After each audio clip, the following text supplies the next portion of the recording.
aucune grâce, aucune bénédiction de Dieu sans Jésus-Christ. La grâce est attachée à Jésus. Et c'est en grandissant dans la connaissance de Jésus que nous grandirons dans la connaissance des grâces et que nous pourrions donc en jouir. Dieu est un Dieu de grâce et il veut que nous recevions de lui des grâces. C'est quand nous serons remplis des grâces que nous allons aussi déborder de grâce en bénédiction pour plusieurs. C'est sa volonté. On l'a lu, le Seigneur dit, je suis venu, alors que l'ennemi, quand lui vient, c'est pour voler, pour détruire, pour tuer. Mais moi, bon berger, je viens pour que mes brebis aient la vie. Mais j'aime qu'il ne s'arrête pas là. Il dit pour qu'il ait en abondance. Notre Dieu est un Dieu d'abondance. Il ne nous donne pas une vie limitée. Il veut que nous soyons dans l'abondance de vie. Et cette abondance est liée à lui. Et c'est pour ça que nous devons absolument nous appliquer à le connaître. Le Seigneur nous a permis déjà de le connaître sous plusieurs aspects. Il est la vie, il est le rocher. Nous l'avons évoqué. Nous avons aussi évoqué le dimanche qu'il est donc le sacrificateur.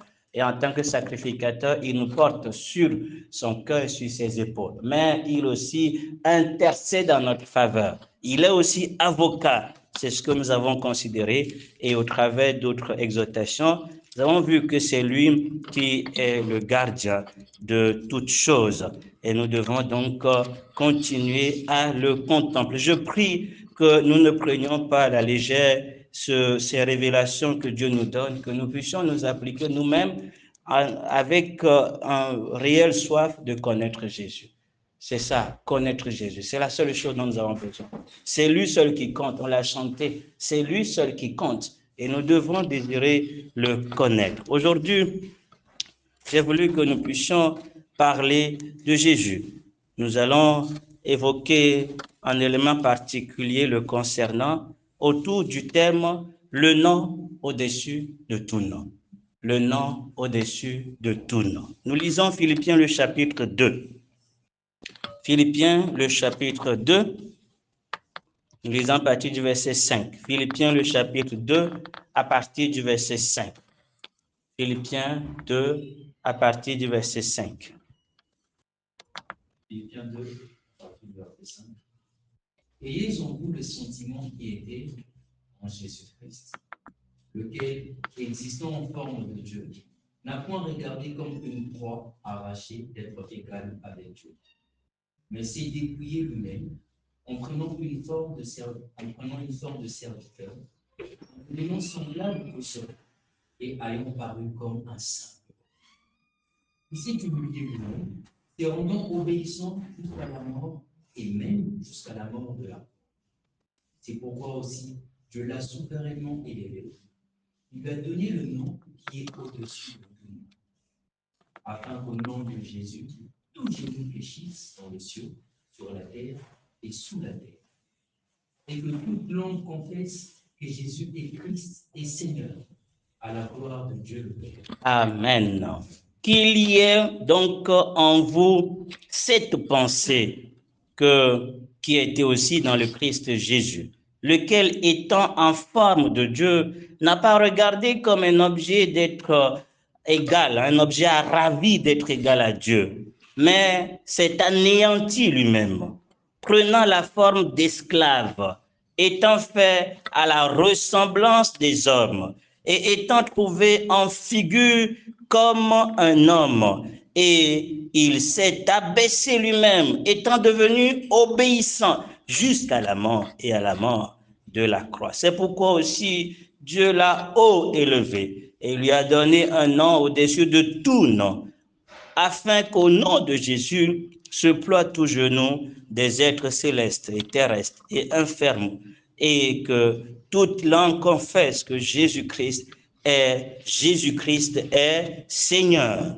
à la gloire de Dieu le Père. Le nom au-dessus de tout nom. Nous connaissons cette réalité et nous allons donc parler de ce que ça signifie. Le nom au-dessus de tout nom et quelle grâce ça contient pour nous qui sommes au bénéfice de ce nom. Jésus a reçu le nom au-dessus de tout nom.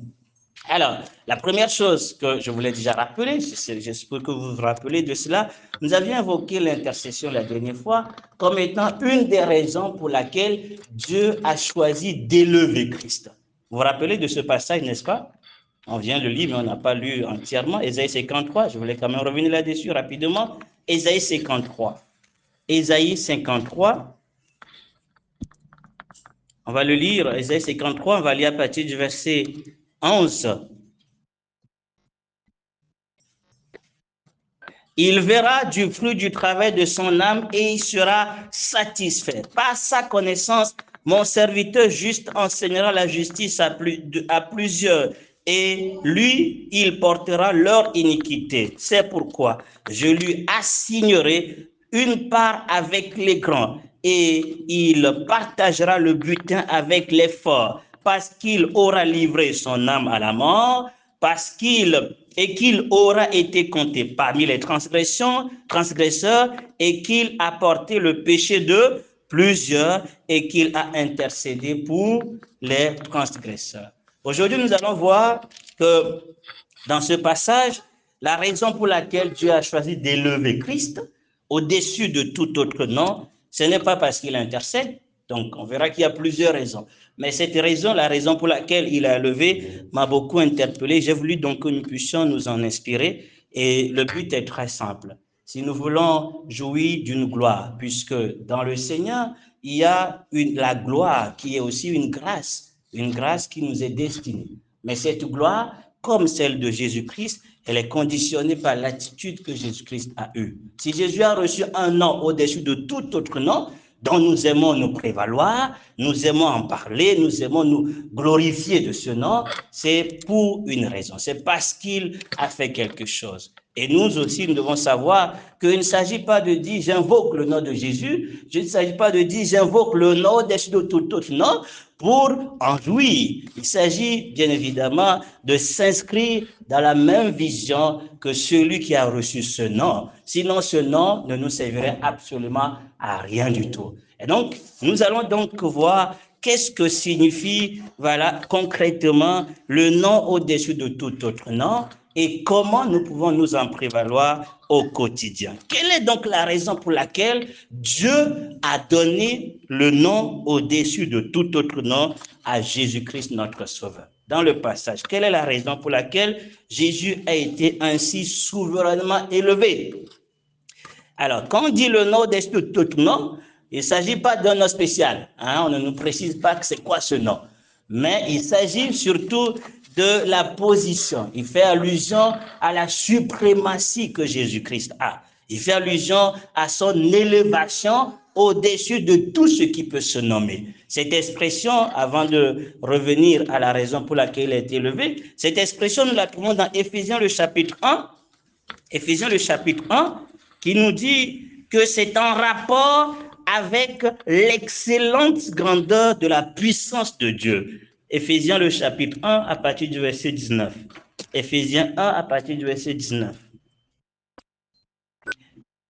Quelle est donc l'excellente grandeur de sa puissance envers nous qui croyons, selon l'opération de la puissance de sa force qu'il a opérée dans le Christ, en le ressuscitant d'entre les morts, il l'a fait asseoir à sa droite dans les lieux célestes, au-dessus de toute principauté et autorité et puissance et domination et de tout nom qui se nomme non seulement dans ce siècle, mais aussi dans celui qui est à venir. Et il a assujetti toutes choses sous ses pieds et l'a donné pour être chef sur toutes choses à l'assemblée, qui est son corps, la plénitude de celui qui remplit tout en tous. Qu'est-ce qui est mentionné au verset 21? Il lui a donné quoi? Il a élevé au-dessus de tout nom qui se nomme, non seulement dans ce siècle, mais aussi dans le siècle à venir. C'est une suprématie sur l'univers, une suprématie, comme on va le voir, qui touche aussi les êtres célestes, comme c'est lu, nous reviendrons là-dessus. Mais concrètement, pour que nous puissions voir la portée de ce que Dieu a fait, nous devons savoir qu'est-ce qui a poussé Dieu pour élever ainsi Jésus-Christ. Sur quoi Dieu s'est basé? Qu'est-ce qui a touché Dieu pour que Dieu choisisse de donner à Jésus la suprématie sur toutes choses? Et rien ne peut résister à lui. Dieu en a décidé. Et j'aime ce passage parce que c'est un décret divin, voilà, auquel personne ne peut résister. Hein, on va y revenir. Dieu a pris cette décision. C'est lui qui a donné le nom. Et personne ne peut donc révoquer ce décret. Ce nom est un nom donc au-delà de tout autre nom et de toute époque. Maintenant, qu'est-ce qui a poussé Dieu à faire cela? Qu'est-ce qui a poussé Dieu à élever Jésus? Qu'est-ce qui a poussé Dieu? Selon le passage. Revenons dans notre lecture. On va donc voir quelques points extrêmement importants. Et pourquoi? Parce qu'au verset 5, on nous dit qu'il est donc en vous cette pensée qui a été dans le Christ Jésus. Quelle a été donc cette pensée qui a été dans le Christ Jésus? Pourquoi il nous invite à avoir cette même pensée? La pensée qui a été en Jésus-Christ nous est évoquée au verset 6. Lequel, étant en forme de Dieu, n'a pas regardé comme un objet à ravir d'être égal à Dieu. La première chose qu'on nous informe, on nous dit de Jésus, c'est qu'il était en forme de Dieu. Et c'est une vérité indéniable. Il était en forme de Dieu. Il était Dieu. Comme on le voit dans Jean le chapitre 1 qui nous dit au commencement était la parole, et la parole était auprès de Dieu, et la parole était Dieu. Jésus-Christ est donc Dieu. Il était donc avant toute chose en forme de Dieu. Mais il a choisi de ne pas regarder cela comme étant un objet à ravir d'être égal à Dieu. Qu'est-ce que ça signifie? Il est Dieu, il a tout créé d'ailleurs, et il a décidé volontairement de ne pas se prévaloir de cette position pour s'exalter lui-même. Il a donc décidé de ne pas s'élever de lui-même. Il a accepté plutôt de s'anéantir. On va revenir, c'est quoi s'anéantir? Mais déjà, comprenez que Jésus-Christ n'a pas voulu s'élever de lui-même. Il lui-même nous l'a dit clairement, celui qui s'élève va être abaissé forcément. Le contraste que nous voyons ici, quand nous comparons avec Adam. Adam, qui a été tenté par Satan, étant homme, a voulu devenir Dieu. Mais Jésus-Christ, qui lui est Dieu, n'a pas voulu se prévaloir de ce titre. Et c'est une des choses qui nous frappe dans son attitude. Et c'est de ça que nous allons parler, l'humilité de Christ. Et c'est ça qui a touché son Père. C'est parce qu'il s'est abaissé que Dieu l'a élevé ensuite. S'il a reçu un nom au-dessus de tout autre nom, c'est parce que de lui-même, parce qu'on a dit il s'est abaissé de lui-même. Ce n'est pas son Père qui lui a exigé, au fait, tu deviens homme. Il a accepté de lui-même de quitter cette position, cette forme de Dieu pour, bien évidemment, accomplir la volonté de Dieu. Et ça, c'est quelque chose qui étonne même les anges. Et c'est pour ça que les anges aussi se prosternent devant lui, à cause de cet abaissement. Et une des choses qui m'a frappé dans cette méditation, quand on nous demande de s'humilier, puisqu'on va en parler, c'est qu'on s'humilie lorsqu'on a quelque chose. Comme Jésus lui a un titre. Il est donc Dieu et il décide de ne pas se prévaloir de ça. Mais nous avons quoi? Même notre humilité ne peut jamais égaler le sien. Parce que nous, on n'a rien d'ailleurs. On se prévoit des choses qui ne sont pas à nous. On s'enorgueillit des choses qui ne sont pas à nous. Comme Adam qui s'élevait pour devenir comme Dieu alors qu'il n'est pas Dieu. Et c'est la même chose aussi qui arrive aussi à nous quand il y a un petit orgueil, il y a de l'orgueil dans nos cœurs. Généralement, c'est des choses qui ne nous appartiennent même pas. Nous ne sommes rien devant Dieu. Et c'est là la profondeur. Lui, il est quelque chose, il est quelqu'un, et il a accepté ne pas l'être. Nous ne sommes rien, et on veut quand même être quelqu'un. On veut se prévaloir de quelque chose. Et Jésus nous donne cet exemple pour dire, vous devez avoir les mêmes pensées, les mêmes sentiments qui sont en moi. Et pourquoi? Nous allons donc y revenir. La première des choses qu'on nous dit, il est Dieu, en forme de Dieu, mais il a accepté de ne pas s'élever de lui-même. Deuxième des choses qu'on nous dit. Qu'est-ce qu'on nous dit à la suite? Mais s'est anéanti lui-même. C'est quoi s'anéantir? Se dépouiller, comme c'est mentionné. Alors, il ne s'agit pas le fait qu'il ne soit plus Dieu. Il demeure Dieu éternellement. Puisque même quand il est venu sur ces terres, Jean nous dit, la plénitude de Dieu, c'est plus à habiter en lui. Jésus n'a jamais cessé d'être Dieu. Il n'a jamais cessé d'être Dieu. Mais ce qu'il a fait, il a quitté la forme de Dieu. Il est toujours Dieu, mais il a quitté cette forme pour prendre une autre forme, une forme plus rabaissante, une forme qui, bien évidemment, l'a amené jusqu'à la croix. Donc, s'anéantir, c'est-à-dire il a réduit tout à rien, comme s'il n'est plus Dieu, mais il est Dieu quand même. Il n'était plus en forme de Dieu, mais il était Dieu habitant désormais dans un corps humain. C'est donc le mystère de l'incarnation qui nous est mentionné ici. Dieu qui s'est donc incarné en l'homme. Dieu qui a accepté de prendre la forme humaine. Il s'est anéanti, puisqu'on nous le dit, prenant la forme d'esclave, étant fait à la ressemblance des hommes. Jésus-Christ, Dieu créateur, a accepté de se faire serviteur. Et le mot esclave est fort. L'esclave, c'est celui qui n'a aucun droit, celui de qui le maître dispose quand il a besoin. Il a accepté cette position d'esclave. Lui, Dieu, qui pouvait ordonner, qui pouvait commander, d'ailleurs c'est lui qui a tout créé, il a accepté une position et c'est lui qui est commandé. Ce n'est plus lui qui commande, ce n'est plus lui qui dirige, ce n'est plus lui qui ordonne, mais c'est plutôt son Dieu, son Père. Jusqu'à ce qu'il va dire dans la parole que le Fils ne fait rien de lui-même. Si ce n'est ce qu'il voit, le Père fait, ainsi il fait. Il a vraiment réduit ce que c'est que Dieu au néant, même quand il demeurait Dieu dans le corps humain, pour que son Père ait toute sa place et toute l'autorité sur lui. C'est un choix volontaire. Ce n'était pas une exigence de Dieu.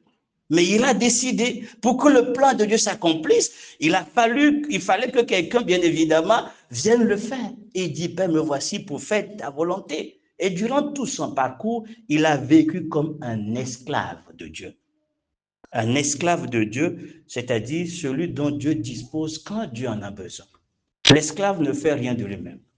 Jésus-Christ s'est abaissé pour être entre la main de Dieu un esclave. On voit à Gethsemane quand il dit, Père, est-ce qu'il n'y a pas une autre solution pour que cette croix passe loin de moi? Mais toutefois, il a dit, c'est pas ce que moi je veux, puisque je suis ton esclave. Fais ce que toi tu veux. Et donc, cet abaissement, Dieu ne l'a trouvé en aucun homme. Dieu ne l'a trouvé même dans les anges. Aucun ange n'a accepté. Ésaïe nous dit, Dieu a crié, qui enverrai-je? Qui enverrai-je? Mais c'est le Fils qui a accepté d'être envoyé par le Père et qui a quitté cette position. Lorsque nous méditons ces choses, on ne peut qu'être brisé vraiment. On ne peut que se dire, mais si le Fils s'est abaissé jusqu'à ce niveau, de sa position élevée qu'il était, qui suis-je moi? De quel droit pourrais-je me prévaloir pour tirer une quelconque gloire? D'ailleurs, ce que moi j'ai, moi je l'ai reçu. Il a dit, qu'est-ce que tu as si tu l'as reçu? Mais lui, il a ce qui est à lui. C'est ça, il est Dieu, il a tout. Il est vraiment en position de Dieu, comme on le dit, la Bible est claire. Mais il a choisi de descendre à un niveau bas, très bas, même plus bas que nous, puisqu'il est devenu homme, en figure d'homme, et en tant qu'homme, il s'est abaissé. Alors, il y a deux notions. En tant que Dieu, il a accepté de s'anéantir, de se dépouiller de cette position, de cette forme divine, de cette forme d'autorité qui dépend de lui-même. Il a accepté de s'anéantir, réduit à néant ce qu'il était en tant que Dieu. Et pour mieux comprendre, vous lirez Hébreu qui va dire, Jésus-Christ a accepté subir de la part des hommes des contradictions contre sa personne. Parce que les hommes, c'est lui qui les a créés. Mais il a accepté que ces hommes le frappent, que ces hommes crachent sur lui. C'est une contradiction.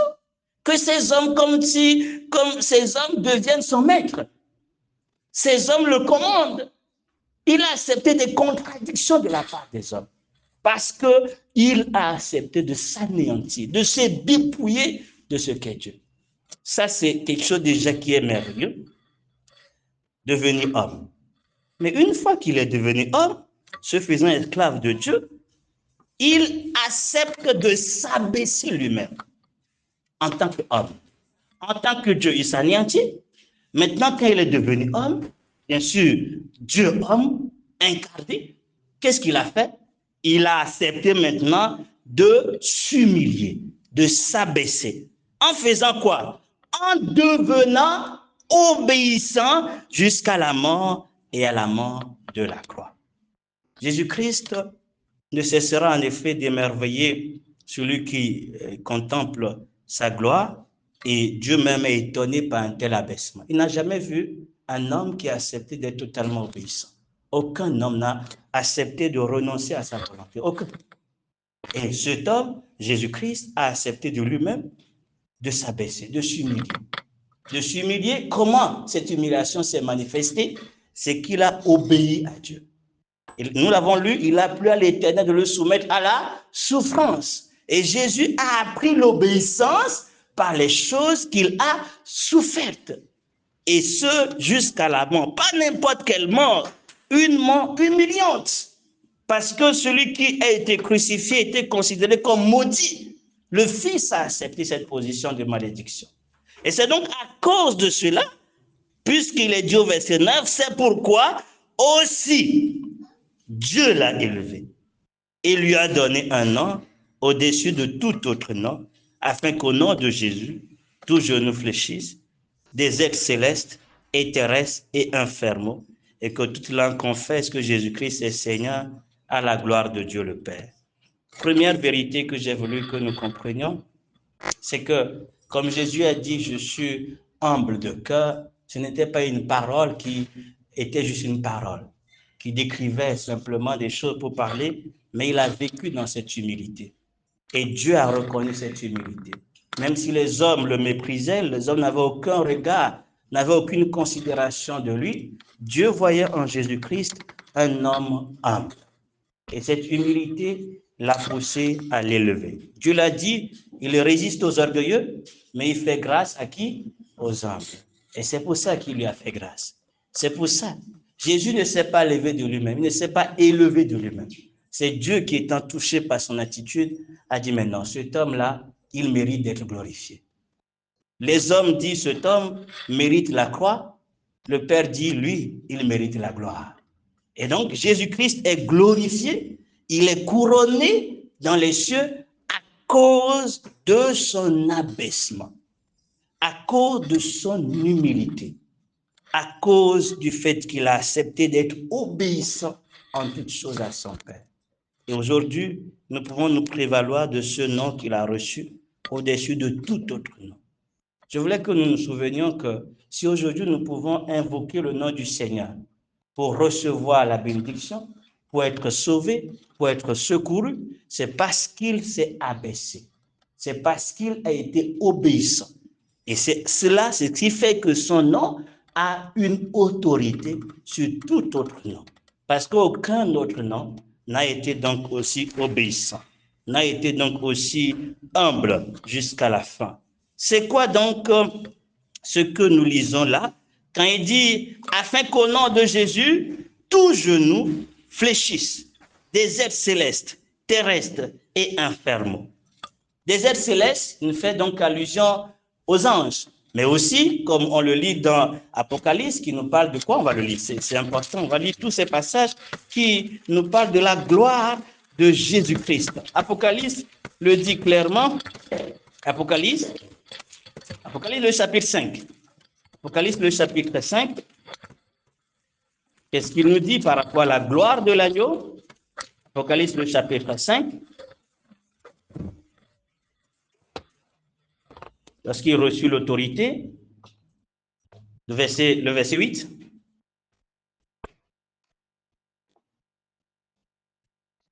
Quand il eut pris le livre, les 4 êtres vivants et le 24 vieillards s'y prosternèrent devant l'agneau, tenant chacun une harpe et de boucles d'or remplies de parfums. Donc, les 4 êtres, les 4 animaux et les 24 êtres vivants tombèrent sur leur face devant l'agneau. À quel moment? Quand il prit le livre. Il a reçu donc l'autorité et les anges, en tout cas les êtres célestes, se sont prosternés devant lui. Dans Hébreu, on nous le dit. Dans Hébreu, on nous dit aussi que Dieu dit aux anges de l'adorer. Donc, Hébreu, le chapitre 1, le verset 8. Et encore, quand il introduit le premier-né dans le monde habité, il dit « sera sauvé ». Vous lisez le passage avec moi, n'est-ce pas? On va relire ensemble. Romains le chapitre 10. Romains le chapitre 10. Romains le chapitre 10. Et qu'on peut relire à partir du verset 9. Si tu confesses de ta bouche le Seigneur Jésus, et si tu crois dans ton cœur que Dieu l'a ressuscité de mort, tu seras sauvé. Car c'est en croyant du cœur qu'on parvient à la justice, et c'est en confessant de la bouche qu'on parvient au salut. Selon ce que dit l'Écriture, quiconque croit en lui ne sera pas. Verset 12, oui. Il n'y a aucune différence, en effet, entre le juif et le grec, puisqu'ils ont tous un même Seigneur qui est riche pour tous, ce qu'il invoque. Car quiconque invoquera le nom du Seigneur sera sauvé. Alors, le verset 9 nous dit, si tu confesses de ta bouche et que tu crois dans ton cœur, n'est-ce pas, que Dieu l'a ressuscité d'entre les morts, tu seras sauvé. Ok, le verset 10 va distinguer les deux, en commençant d'abord par le plus important, c'est-à-dire le point de départ, car c'est en croyant du cœur qu'on parvient à quoi? À la justice. Et en confessant de la bouche, on parvient au salut, selon ce qu'il est écrit. Donc, quand il dit au verset 9, quand tu confesses et que tu crois, tu seras sauvé. C'est donc un tout. Mais il va préciser que, au fait, l'ordre est simple. Il faut d'abord croire du cœur. Parce que si tu ne crois pas du cœur, ta confession n'aura aucun effet. Donc, la confession n'a de pouvoir que lorsque c'est le fruit de l'abondance du cœur, le fruit de la foi qui te pousse à confesser. Il ne s'agit pas de dire j'invoque le Seigneur et on a l'autorité qui accompagne ce nom. Non, il s'agit d'abord que ce soit parce que j'y crois. Parce que je crois en sa puissance, parce que je crois en ce qu'il a fait, parce que je crois, comme il le précise, que Dieu l'a ressuscité d'entre les morts. Je crois en cette victoire et en la satisfaction que Dieu a de son œuvre. Et c'est parce que j'y crois que je peux maintenant invoquer le Seigneur. Maintenant, quand je crois, il dit je suis justifié. Donc la foi me donne d'être justifié. C'est quoi être justifié? En réalité, la justification, c'est un acte de tribunal. Donc, nous avons été condamnés et puisque Christ a payé le prix, Dieu peut nous déclarer désormais justes et qu'il n'y a donc plus de condamnation pour ce qui est dans le Christ. Alors, ce qui est merveilleux, c'est que si Dieu s'arrêtait juste à une déclaration qui nous a justifiés, ça pourrait être remis en cause. Mais ce qu'il a fait, il a matérialisé cette justification en nous ressuscitant avec Christ. Donc notre justification est intimement liée à la résurrection de Jésus-Christ. Romains le chapitre 4 le dit, verset 25, il dit, il a été mis à mort pour nos péchés, mais ressuscité pour notre justification. Donc la justification est liée à la résurrection. Donc celui qui croit que Dieu a ressuscité Jésus-Christ, celui-là, il croit que Dieu est parfaitement satisfait de l'œuvre que Jésus-Christ a accomplie à la croix. Que le tout est accompli, est vraiment accompli devant Dieu. Sinon, Jésus n'allait pas être ressuscité. Christ étant ressuscité, ça nous prouve que quand il a dit tout est accompli, Dieu a vraiment accepté ça. Et donc, quand j'y crois, Dieu m'impute la justice en me donnant la vie de résurrection. Mon esprit est régénéré, je deviens une nouvelle nature. Et c'est sur la base de la foi. Ce n'est pas dans mes œuvres qui m'amèneront à la justice de Dieu. Aucun effort ne me donnera la vie de Dieu. C'est parce que je crois que Dieu me donne la justification. Et cette justification est matérialisée par la vie que nous recevons. Ça, c'est le point de départ. J'ai reçu la vie. parce que j'ai cru que Jésus-Christ a tout accompli, Dieu l'a ressuscité, il me donne la vie. Mais il dit, si tu confesses de ta bouche, tu parviens au salut. Mais il dit, tu confesses quoi? Si tu confesses, non. Si tu confesses quoi? Non, c'est pas ce qu'il dit. Que Jésus-Christ est Seigneur. Celui qui confesse que Jésus-Christ est Seigneur. Et c'est pour ça qu'il dit, quiconque invoquera le nom du Seigneur sera sauvé. Ça veut dire quoi? Quiconque confesse Jésus comme Seigneur. Quiconque invoque Jésus comme Seigneur. Qu'est-ce que ça veut dire? Qu'est-ce que ça veut dire? Parce que nous lisons beaucoup ça et nous pouvons croire qu'il s'agit de dire que Jésus est Seigneur et donc automatiquement nous recevons la délivrance. Parce que le salut qui est mentionné, c'est la délivrance qui nous est procurée. Dieu nous délivre du péché, du monde et nous délivre de tout ce qui domine sur nous, c'est-à-dire les esprits mauvais, tout ce qui peut être domination. Le nom du Seigneur nous communique la délivrance. Et quand nous l'invoquons, nous jouissons de cette puissance-là, de la délivrance. Pourquoi? Parce que le nom du Seigneur, on l'a lu, tout genou fléchit devant le Seigneur. Et toute langue confesse qu'il est Seigneur. Donc, quand tu l'invoques, puisque son nom s'impose à tout le monde se soumet. Les êtres célestes, les anges sont dégagés pour aller agir, ils ne peuvent pas résister quand Dieu les commande d'aller agir, ils doivent obéir. Les êtres terrestres, ils doivent obéir. Les êtres infernaux, c'est-à-dire les êtres sous-sol, et cela fait allusion non seulement aux morts, mais ça fait allusion aux démons aussi. On va le voir, on va lire quelques passages pour justifier ça. Tout le monde se soumet à l'autorité du nom qui est au-dessus de tout autre nom. Et donc, quand on l'invoque, ce nom s'impose. On l'a vu dans le parcours de Jésus, hein? Il suffit du nom de Jésus et Satan tremble. N'est-ce pas? Les démons reconnaissaient qu'il est Seigneur.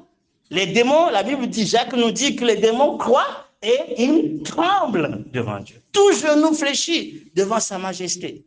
Et c'est pour ça qu'il dit, quiconque invoque ce nom au-dessus de tout autre nom, ce nom qui a reçu la suprématie, quiconque invoque le Seigneur sera obligatoirement sauvé, recevra la délivrance qui s'ensuit. Mais qu'est-ce que c'est qu'invoquer le nom du Seigneur? Qu'est-ce que c'est qu'invoquer le nom du Seigneur? Puisque nous l'avons invoqué, c'est que Dieu a donné un nom au-dessus de tout nom, et les êtres terrestres aussi doivent fléchir leurs genoux devant le Seigneur. Invoquer le nom du Seigneur, c'est déjà que j'accepte son autorité sur moi. J'accepte lui laisser la place. J'invoque le nom du Seigneur, c'est que je ne gère plus l'affaire moi-même. J'invoque le nom du Seigneur, c'est que je passe et lui, il prend la place.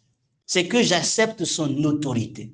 Il ne s'agit pas juste de confesser en disant, oh, je crie à Jésus pour recevoir son secours. Il s'agit que dans mon cœur et dans mon attitude, je me soumets à son autorité. Si tu n'acceptes pas de fléchir les genoux devant le nom de tout autre nom, tu ne peux pas jouir de la puissance qui l'accompagne. Ce qui nous empêche, c'est ça. Des fois, nous disons, nous prions, nous invoquons le Seigneur, nous crions, mais on ne voit rien. Parce que le nom du Seigneur, au nom du Seigneur est associé une attitude, fléchir les genoux. Tout genou fléchira et toute langue confessera qu'il est Seigneur. En commençant d'abord par celui qui l'invoque. Tu ne peux pas invoquer son autorité si je ne me soumets pas. Tu ne peux pas vouloir que Dieu règne sans qu'il ne règne pas d'abord sur toi. Le règne de Dieu doit d'abord s'établir sur toi pour que les situations se soumettent à son règne. Puisque c'est toi qui l'invoques. Si toi qui l'invoques et tu ne te soumets pas, comment les autres choses vont se soumettre? On se rappelle de ces jeunes-là qui s'amusaient à chasser les démons au nom de Jésus. Qu'est-ce qu'ils ont dit? Mais vous ne vous soumettez pas à ce nom. Ce nom n'est pas attribué à vous. Comment vous priez donc oser prononcer ce nom? Ils ont été bien passionnés, bien frappés. Pourquoi? Parce qu'eux-mêmes, leur vie n'était pas soumise à l'autorité du nom de Jésus. Le nom de Jésus n'est pas de l'incantation ou bien un nom dont on se prévaloir pour dire, bon, voilà, j'appelle Jésus, ça vient au secours. C'est que quand je l'appelle, je reconnais son autorité et je l'accepte dans ma vie. Je dis que son règne vienne. C'est-à-dire, je ne le reçois pas juste comme celui qui m'a sauvé, me donné la vie, mais je l'accepte aussi comme celui qui règne sur moi, celui qui règne sur la situation. Quiconque est dans cette disposition recevra la délivrance du Seigneur. Le secours du Seigneur accompagne toujours l'autorité qui est donnée à Jésus-Christ. C'est parce que Dieu l'a élevé, il faut le noter. Dieu l'a d'abord élevé et lui a donné un nom suprême avant de nous envoyer le Saint-Esprit. Avant même que nous ne soyons associés à lui, Dieu l'a d'abord élevé. C'est pour ça qu'il dit même à ses disciples, toute autorité m'a été donnée. Allez maintenant.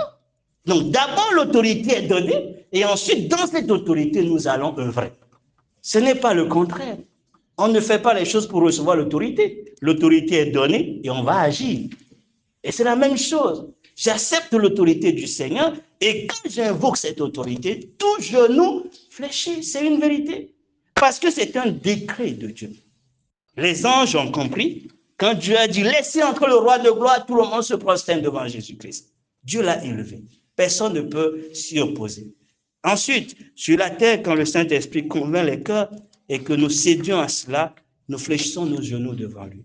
Mais dans la vie pratique, il veut que nous acceptions son règne. Il veut que nous considérions que c'est lui qui guide nos vies. C'est lui qui est le maître. C'est alors que quand nous l'aurons invoqué, il agira. Rien ne peut résister à son autorité. Mais quand tu n'es pas sous son autorité et que tu invoques cette autorité, ça ne t'accompagne pas. Ça ne peut jamais agir. Le nom du Seigneur est associé à l'autorité que Dieu lui a donnée. Vous savez que même Satan, puisque dans les êtres infernaux, il y a Satan, il y a tous les démons, Satan reconnaîtra enfin que Jésus-Christ est Seigneur. Tous les anges déchus reconnaîtront l'autorité de Jésus. Puisque au moment, avant le grand trône blanc, ils seront liés, ils seront jetés. Ils verront vraiment que c'est Jésus qui est établi. Il ne peut pas s'y opposer. Vous savez, quand vous lisez ce passage, vous allez tout simplement réaliser que c'est fou de résister à l'autorité de Jésus-Christ. Parce que tu le veuilles ou pas, il est Seigneur. Que tu veuilles se prosterner devant lui ou pas, c'est quelque chose qui va s'imposer. Celui qui accepte maintenant que Jésus règne sur lui, cette personne jouit de la vie. Et pour toujours, de l'autorité qui accompagne ce nom.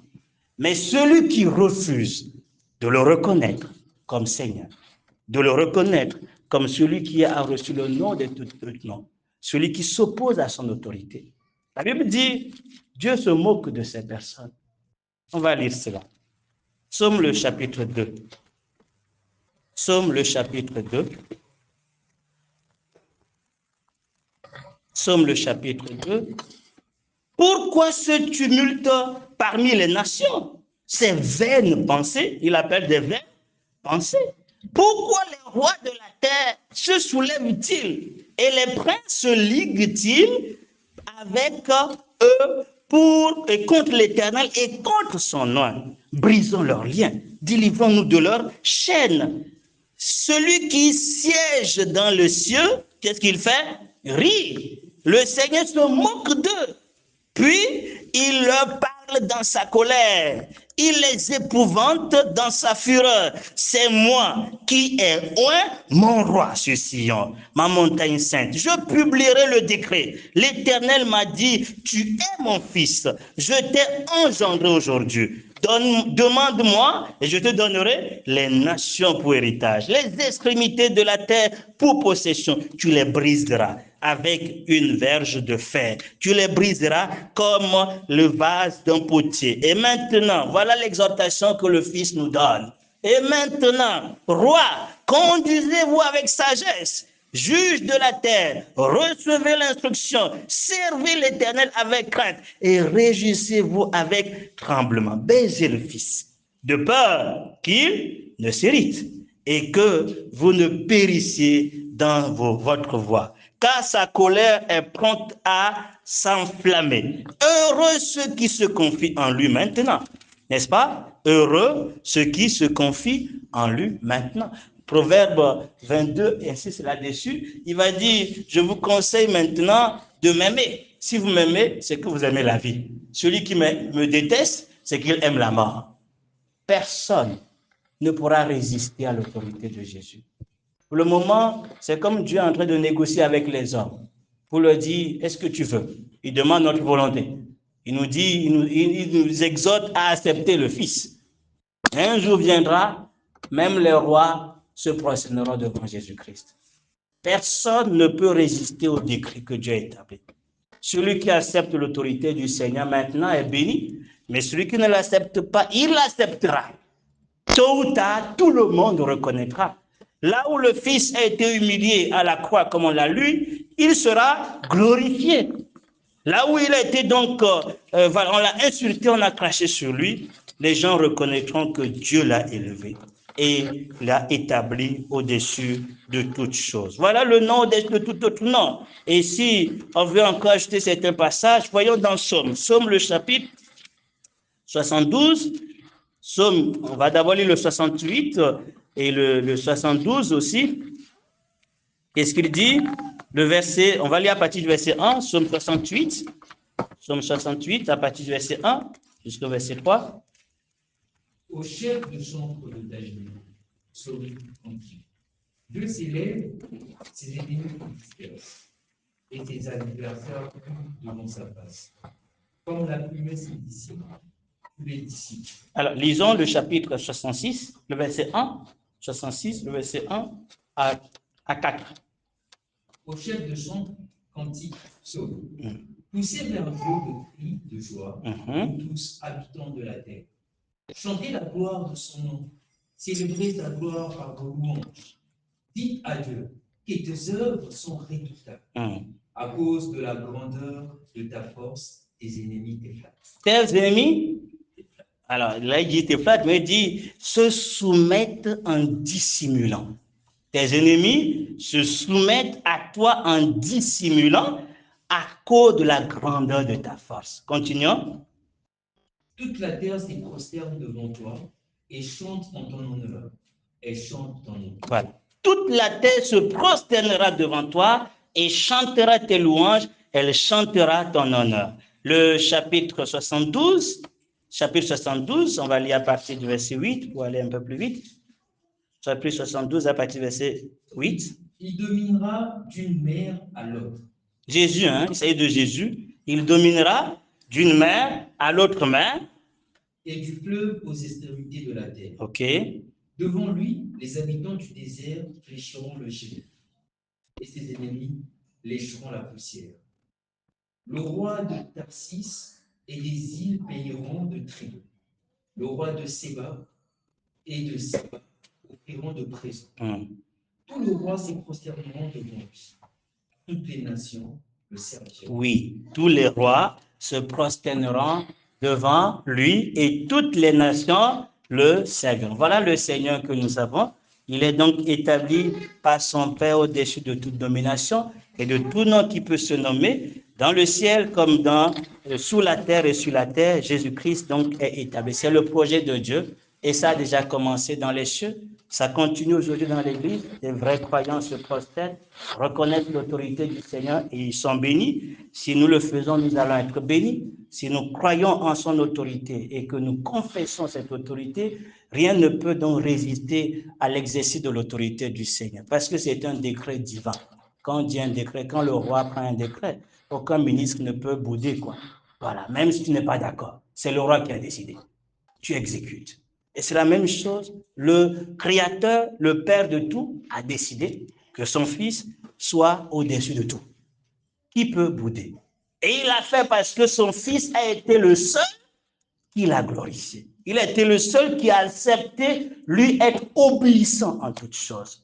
Et c'est pour ça que Dieu lui a donné cette autorité. Celui qui s'y soumet est béni. Nous devons apprendre pratiquement à confesser le nom de Jésus et à nous effacer pour qu'il puisse agir. C'est pour ça qu'il dit, je vous donne un repos, mais recevez mes instructions et vous trouverez le repos de vos âmes. Recevez mes instructions et vous trouverez le repos de vos âmes. Recevoir les instructions du Seigneur, c'est accepter son autorité. Une chose est que tu peux avoir la vie, mais ne pas jouir de cette vie. Et ça nous arrive, malheureusement, on est des chrétiens. Dieu a tout disposé à notre place. Il a tout mis en nous, puisque nous avons donc Jésus en nous. Mais malheureusement, nous sommes encore sous les oppressions. Malheureusement, nous sommes encore donc vaincus par le péché. Nous sommes encore incapables de marcher comme cela se doit. Pourquoi? Parce que nous n'invoquons pas le nom du Seigneur. Parce que nous ne nous soumettons pas à son autorité. Donc le Seigneur veut nous inviter à reconnaître que c'est son décret, c'est son désir, et nous devons donc bien évidemment soumettre toutes choses, nous soumettre donc à son autorité si nous voulons donc jouir de la puissance qui accompagne cela. C'est une décision et ça va s'accomplir jusqu'à ce que la Bible dit, voilà, Jésus-Christ remettra ensuite le royaume à son Père et Dieu sera tout en tous. Voilà, mais tout est soumis à Jésus-Christ. Gloire au Seigneur. Maintenant, Dieu veut que nous puissions avoir les mêmes pensées qui sont dans le Seigneur. C'est-à-dire nous inspirer de ce que Jésus-Christ a fait pour jouir aussi de la gloire, de l'élévation. Si nous voulons jouir de la gloire, de l'élévation, il dit qu'il y ait en vous les mêmes pensées. Et pourquoi il le dit? Parce que ce qui détruit la communion, c'est le contraire de ce que nous venons de dire. Revenons sur Philippiens, le chapitre 2 que nous avons lu. Au début, voici ce qu'il nous disait de faire. Si donc il y a quelque consolation en Christ, s'il y a quelque soulagement dans la charité, s'il y a quelque union d'esprit, s'il y a quelque compassion et quelque miséricorde, rendez ma joie parfaite, ayant un même sentiment, un même amour, une même âme et une même pensée. Ne faites rien par esprit de parti ou par vaine gloire, mais que l'humilité vous fasse regarder les autres comme étant au-dessus de vous-même. Que chacun de vous, au lieu de considérer ses propres intérêts, considère aussi ceux des autres. Si le Fils a été glorifié, si le Fils a reçu l'honneur, c'est parce qu'il s'est humilié. Et il a fait pour que nous puissions nous en inspirer aussi. Et je disais que même si on nous disait de suivre le modèle de Jésus, nous n'allons jamais atteindre ce modèle. Vous savez pourquoi?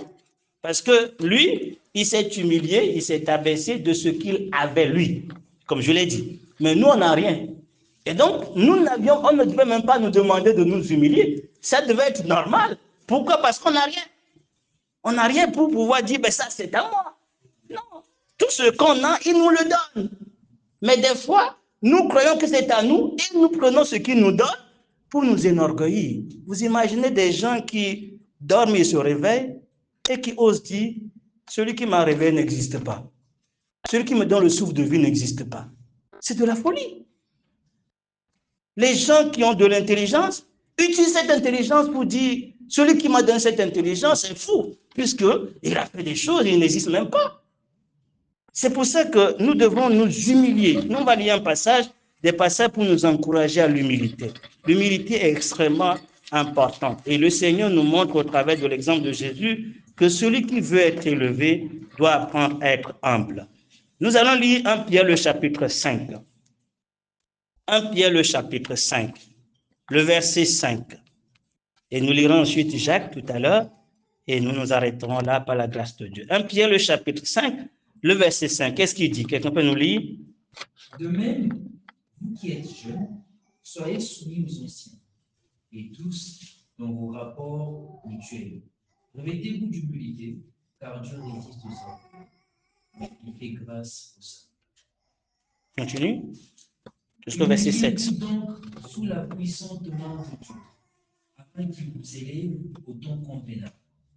Et déchargez-vous sur lui de tous vos soucis, car lui-même prend soin de vous. Amen. Alors ici, il nous fait sortir 3 formes d'humilité que nous devons vivre en réalité, manifester. Il dit, la première forme d'humilité, c'est que nous devons en tant que jeunes nous soumettre aux anciens. Je dois du respect à mes aînés dans la foi, mais aussi mes aînés dans la vie. Et souvent, les jeunes d'aujourd'hui se croient plus sages même que leurs aînés. Nous devons déjà être humbles lorsque nous savons que ce frère, cette sœur, ce bien-aimé est plus âgé que moi. L'âge physique, nous devons ce respect, mais l'âge spirituel, quelqu'un qui a connu le Seigneur, quelqu'un qui, bien évidemment, est dans le Seigneur depuis, je lui dois quand même un certain respect. Je lui dois de l'obéissance. Je lui dois donc, je t'ai dit, je dois être soumis à lui. Bien sûr, on est soumis toujours dans le Seigneur. C'est-à-dire, quand ça décale au-delà de ce que le Seigneur dit, on n'accepte pas. Mais lorsque ce qui est dit est conforme aux Écritures, tu ne dois pas voter. Ce qui détruit aujourd'hui plusieurs, c'est qu'ils ne sont pas humbles. Ils veulent, parce qu'ils viennent de connaître le Seigneur, parce qu'ils ont quelques connaissances, ils veulent enseigner leurs aînés. Il y a des fois des choses que des aînés font, on ne comprend pas. Quand tu ne comprends pas, tu te tais, tu attends. Le jour où tu comprendras. Des fois, tu ne comprends pas. Mais très vite, tu peux donc te précipiter à vouloir corriger et des fois mal corriger l'ancien. Ce n'est pas une bonne chose. Parce qu'on apprend cela au travers de la vie du petit Timothée. Paul va dire à Timothée, c'est vrai que tu es le pasteur, mais attention, quand tu parles à des gens âgés, parle-leur comme à des papas. Parle-leur comme à ton papa.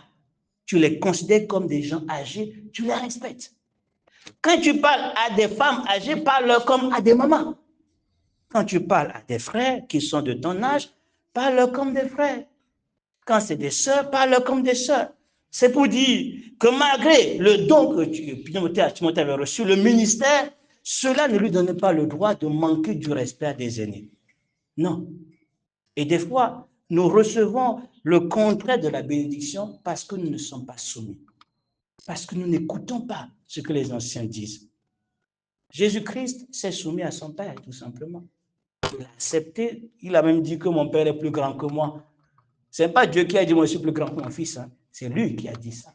Parce que sur le plan de la divinité, ils sont égaux. Il a dit, moi, mon Père, on est un d'ailleurs. D'accord? Mais il a accepté de se soumettre à son Père en toutes choses. Nous devons cette obéissance, du respect, dans la manière dont je parle à mes aînés, dans la manière dont je les recadre. Ils peuvent s'égarer, mais la manière dont je leur parle, je dois considérer qu'ils sont plus aînés que moi. Dans la foi, surtout quand il s'agit des aînés dans la foi, même si on ne comprend pas certaines choses, nous devons quand même avoir du recul.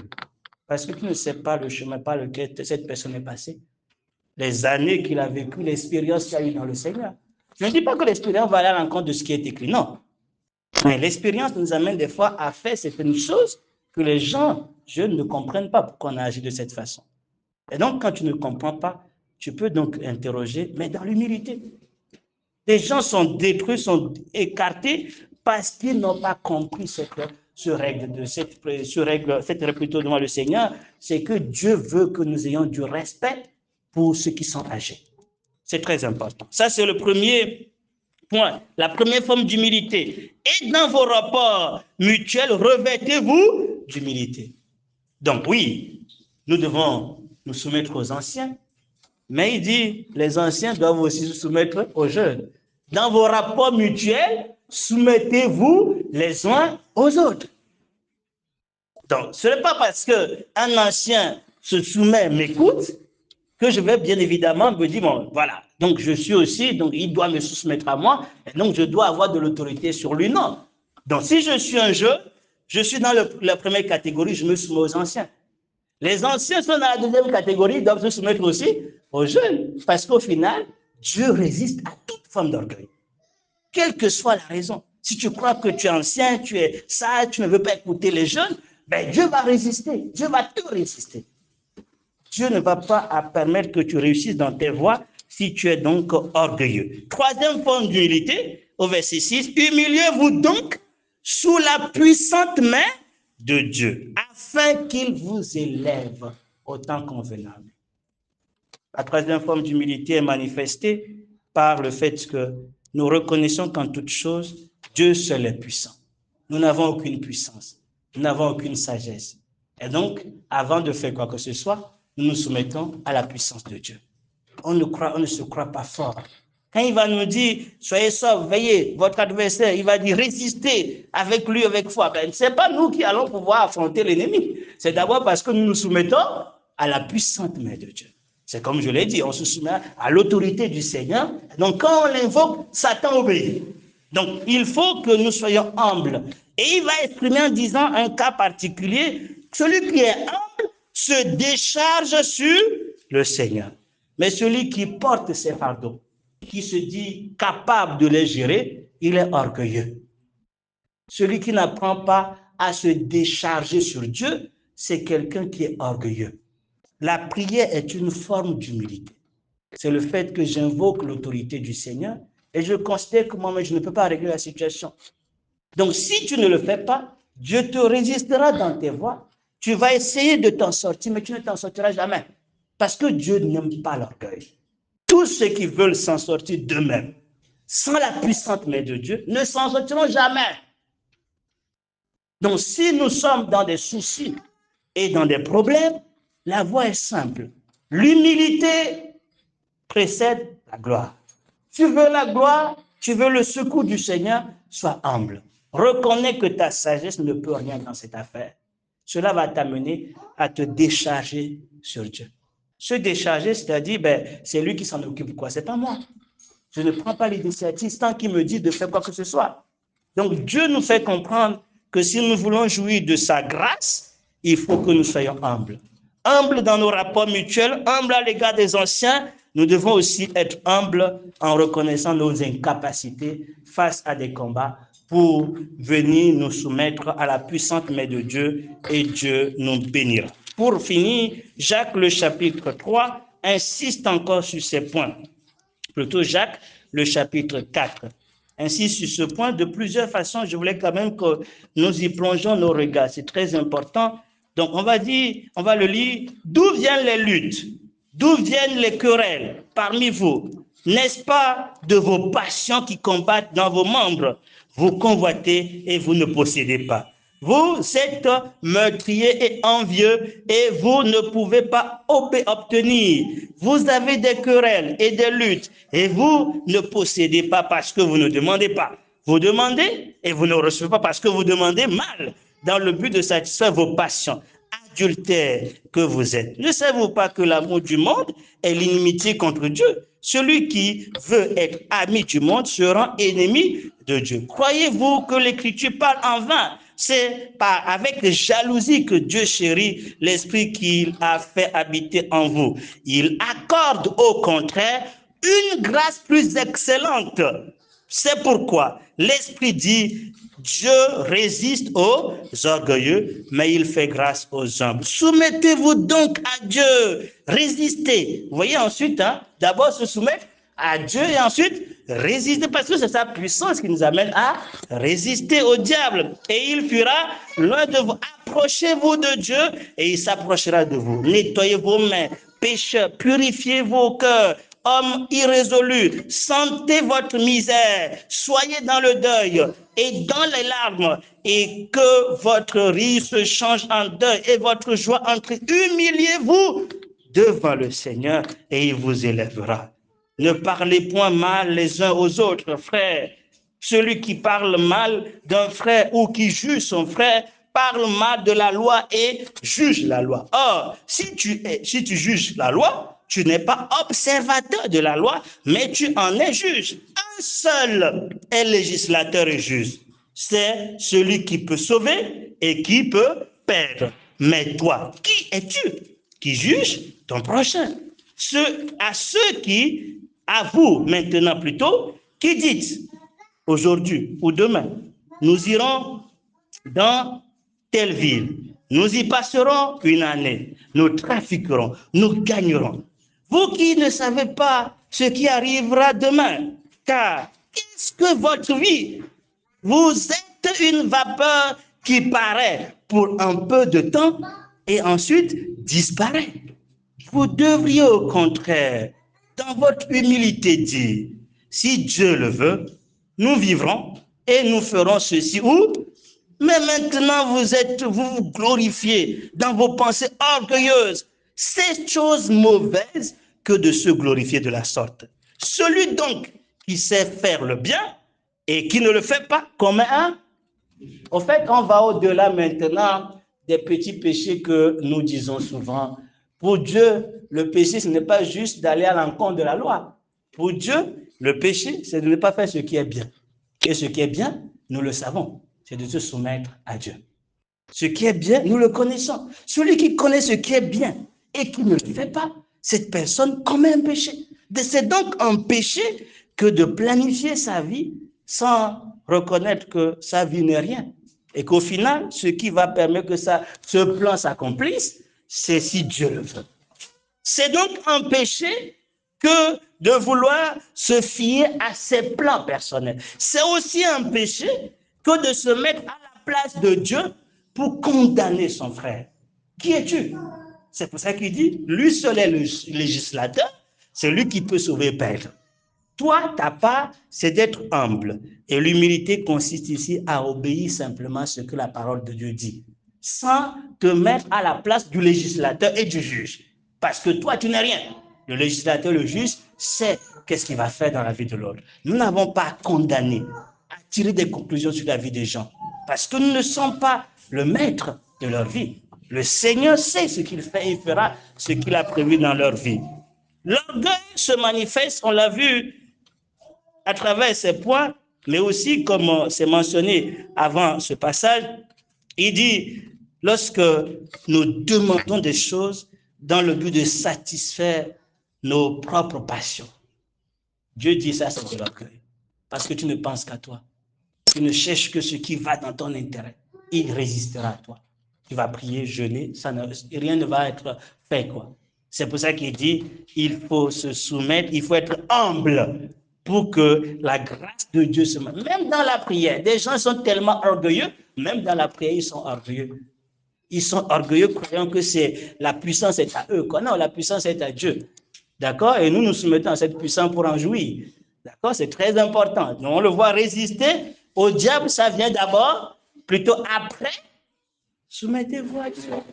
Ça veut dire quand tu te soumets à Dieu, l'autorité t'accompagne pour résister au diable et pour jouir de sa victoire dans tout ce que nous pouvons faire. Donc, tout ce chapitre parle de ce qui est bien. Et ce qui est bien, c'est de rester à notre place.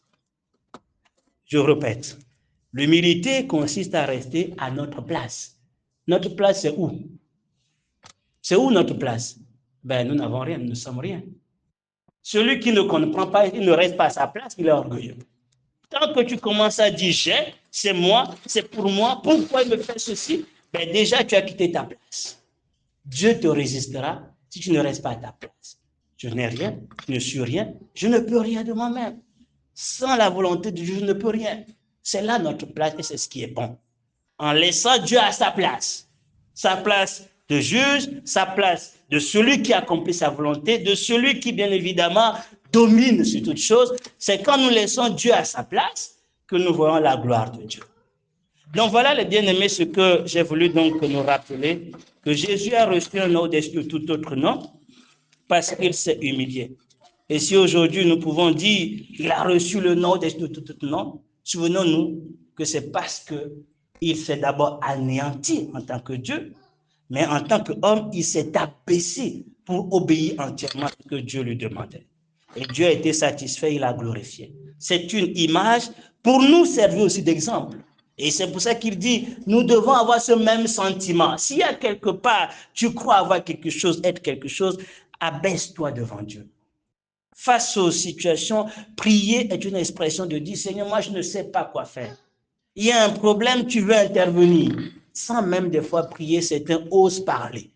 C'est comme tu dis, moi je suis sage, je sais ce que je vais dire, quoi. Non, quand il y a un problème, tu pries d'abord. Avant même d'oser parler à celui qui a fait le mal, tu dois d'abord prier, parce que tu ne sais même pas qu'est-ce que tu dois dire. Et quand tu parles et tu parles mal, ben tu as quelqu'un qui va se lever contre toi. On connaît cette histoire, hein. Donc quand les gens ont osé parler contre Moïse, vous savez ce qui leur est arrivé, n'est-ce pas? Sans même consulter Dieu, ils ont osé se lever contre Dieu et contre Moïse. Mais Dieu a dit, mais attention, Moïse est à moi. S'il tombe, je m'occupe de lui. Toi, tu es qui pour venir parler à Moïse? Ça veut dire, avant même d'oser parler, vouloir recadrer, interroge d'abord le maître pour dire, qu'est-ce que je fais? Qu'est-ce que je dois dire? C'est ça l'humilité. Quand ce n'est pas le cas, tu ne peux pas réussir dans ce que Dieu te demande de faire. Soyons humbles. L'orgueil nous détruit et nous détruira toujours. Le Fils qui a tout a accepté d'être. Il a dit, je suis humble de cœur. La dernière fois où récemment nous parlons aussi de l'importance de garder notre cœur. Et j'ai précisé que c'est Jésus qui doit garder, c'est Jésus qui doit être en nous. Et donc, dans notre cœur, il y a des sentiments orgueilleux. Nous devons donc en être débarrassés pour laisser les sentiments de Jésus remplir notre cœur. Car du cœur viennent les issues de la vie. Et donc, s'il n'y a pas cette humilité de Christ en nous, il n'y aura pas d'issue de la vie. L'issue sera quoi? La mort. L'issue sera forcément la destruction. Et donc, Dieu a élevé Jésus, il lui a donné un nom au-dessus de tout autre nom pour que nous comprenions, voilà, comment il agit. Il agit en élevant toujours ceux qui s'abaissent. Jésus l'a toujours dit, celui qui s'abaisse, Dieu l'élèvera. Et donc, apprenons et aimons notre place, restons à notre place. C'est ce qui est important. Restons à notre place et Dieu s'occupera de nous et de ce qui nous concerne. Nous allons prier. Nous allons d'abord bénir le Seigneur et l'exalter pour le nom qu'il a reçu. Nous devons aussi le bénir parce qu'il s'est anéanti, s'est dépouillé et s'est abaissé pour obéir à son Père. Il a reçu le nom au-dessus de tout nom. Il a reçu le nom au-dessus de tout nom. Christ a reçu, il a reçu le nom au-dessus de tout nom. Tout genou fléchira lorsqu'on parlera de l'agneau. Tout genou fléchira lorsqu'on parlera de l'agneau. Il a reçu le nom au-dessus de tout nom. Il a reçu le nom au-dessus de tout nom. Toute langue confessera que Jésus est Seigneur. Toute langue confessera que Jésus est Seigneur. Adorons Jésus, élevant son nom. Adorons Jésus, élevant son nom. Il est le roi des rois, le Seigneur des seigneurs. Il est le roi des rois, le Seigneur des seigneurs. Bénissons le Seigneur pour son humilité. Seigneur, nous nous prosternons devant ta majesté. Nous nous prosternons, Seigneur, pour t'adorer. Nous nous prosternons, Seigneur, pour exalter ton Seigneur. Toi qui es en forme de Dieu, tu t'es anéanti. Tu t'es anéanti, Seigneur Jésus. Tu t'es dépouillé de toi-même en te faisant esclave de Dieu. Tu as accepté prendre la forme humaine. Et ce, pour l'éternité, Dieu t'a glorifié. Seigneur Jésus, ton humilité nous étonne. Ton humilité, Seigneur, nous émerveille. Tu t'es abaissé, étant obéissant jusqu'à la mort de la croix. Tu as accepté, Seigneur, accomplir la volonté de Dieu. Seigneur, je veux t'exalter et te bénir. Je veux te louer pour ton humilité. Je veux te dire, Seigneur, alléluia, pour en effet ton abaissement, Seigneur. Nul ne peut être semblable à toi. Toi seul, Seigneur, oui, est digne de gloire. Notre Dieu, notre Père, nous voulons te bénir parce que tu as élevé Jésus-Christ. Tu l'as glorifié. Tu lui as donné un nom suprême, un nom au-dessus de tout autre nom, Seigneur. Tu as donné au nom de Jésus une autorité suprême, au-dessus, Seigneur, des dominations, des autorités, de tout nom qui peut se nommer, dans le siècle présent, dans le siècle à venir. Jésus-Christ est établi au-dessus de tout. Rien ne peut résister, Seigneur, à Jésus-Christ.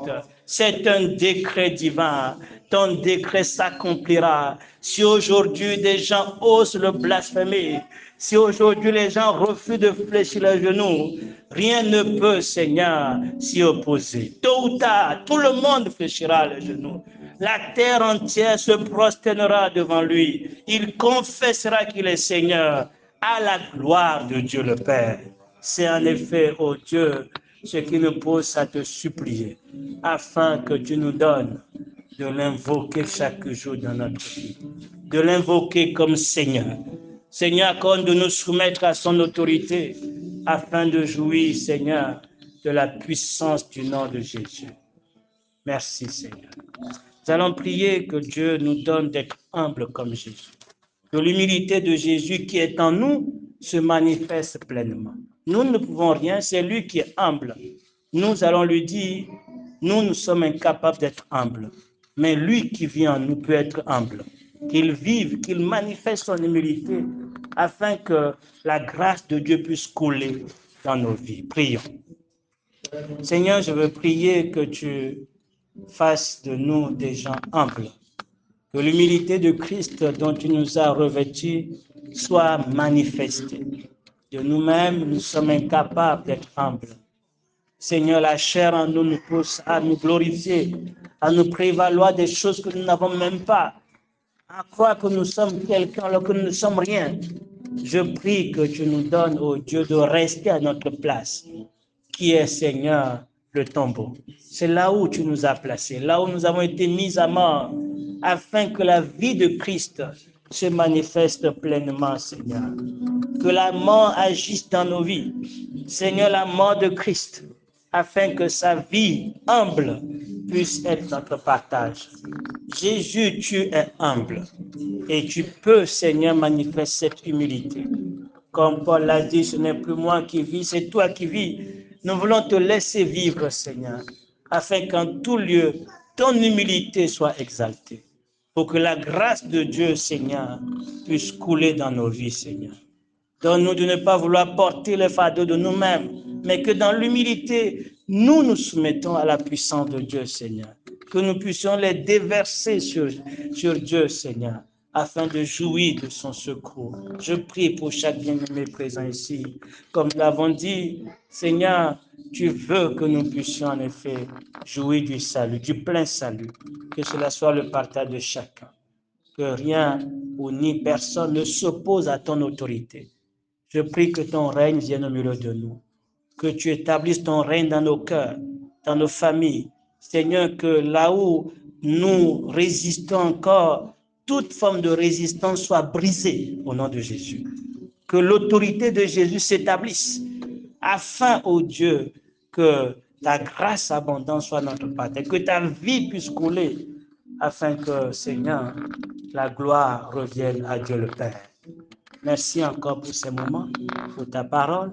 Continue de nous faire du bien, pour la gloire de ton nom. Dieu notre Père, au nom de Jésus-Christ. Amen. Que Dieu